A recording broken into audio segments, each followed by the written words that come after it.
आप देख रहे हैं coco TV 1। Please subscribe my channel. कभी कभी दो लोग एक दूसरे से बहुत प्यार करते हैं, लेकिन समाज की बनाई हुई दीवारें उनके बीच खड़ी हो जाती हैं।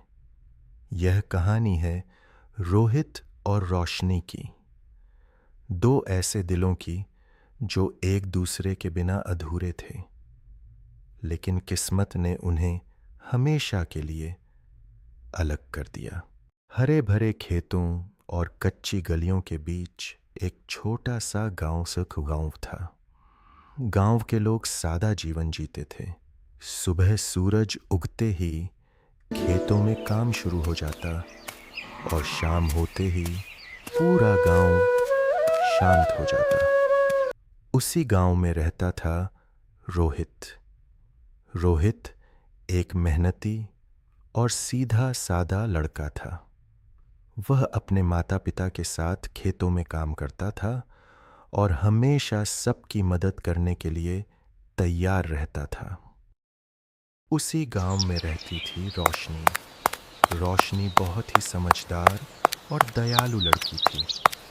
वह पढ़ाई में भी बहुत अच्छी थी और पूरे गांव में उसकी तारीफ होती थी। रोहित और रोशनी बचपन से ही एक दूसरे को जानते थे। धीरे धीरे दोनों की दोस्ती बहुत गहरी हो गई। हर दिन स्कूल से लौटते समय दोनों साथ साथ चलते।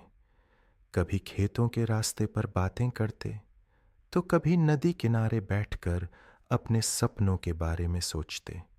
रोहित अक्सर कहता, एक दिन मैं बहुत मेहनत करके बड़ा आदमी बनूंगा। और रोशनी मुस्कुराकर कहती, और मैं हमेशा तुम्हारे साथ रहूंगी। समय के साथ दोनों बड़े हो गए। अब जब भी रोहित रोशनी को देखता तो उसका दिल तेजी से धड़कने लगता। एक दिन शाम के समय जब सूरज ढल रहा था, रोहित ने हिम्मत जुटाकर रोशनी से कहा, रोशनी, मैं तुमसे बहुत प्यार करता हूँ। रोहित, मैं भी तुमसे बहुत प्यार करती हूँ। अब दोनों रोज मिलने लगे। वे अपने भविष्य के सपनों के बारे में बातें करते। रोहित कहता, एक दिन हम अपना छोटा सा घर बनाएंगे। और रोशनी हंसकर कहती, और उस घर के सामने एक बड़ा सा पेड़ होगा। दोनों अपनी नई दुनिया की कल्पना करते, लेकिन उनकी खुशी ज्यादा दिन तक नहीं टिक सकी।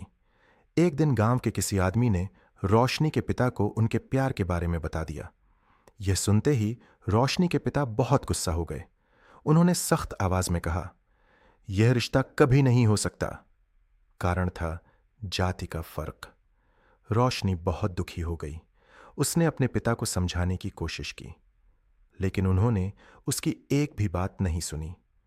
उस रात रोशनी बहुत रोई। उसे समझ नहीं आ रहा था कि वह अपने प्यार को बचाए या अपने परिवार की बात माने।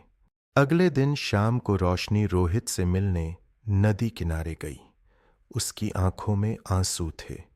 उसने धीरे से कहा, रोहित, मेरे घर वाले कभी नहीं मानेंगे। हम भागकर शादी कर लेते हैं। नहीं, मैं अपने माता पिता को छोड़ नहीं सकती। और कुछ ही दिनों बाद रोशनी की शादी दूसरे गांव में तय कर दी गई।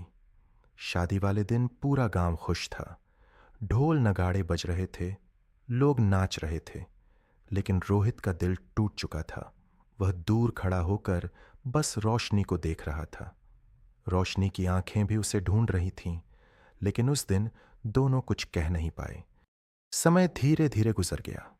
रोशनी अपने नए जीवन में आगे बढ़ गई, लेकिन रोहित आज भी उसी नदी किनारे जाता है जहां कभी वह और रोशनी साथ बैठा करते थे। उसके दिल में आज भी रोशनी की यादें जिंदा हैं। कभी कभी प्यार सच्चा होता है, लेकिन समाज की बनाई हुई दीवारें उसे अधूरा छोड़ देती हैं। रोहित और रोशनी की कहानी हमें यही सिखाती है कि प्यार में सबसे बड़ी चीज इंसान का दिल होना चाहिए, न कि उसकी जात।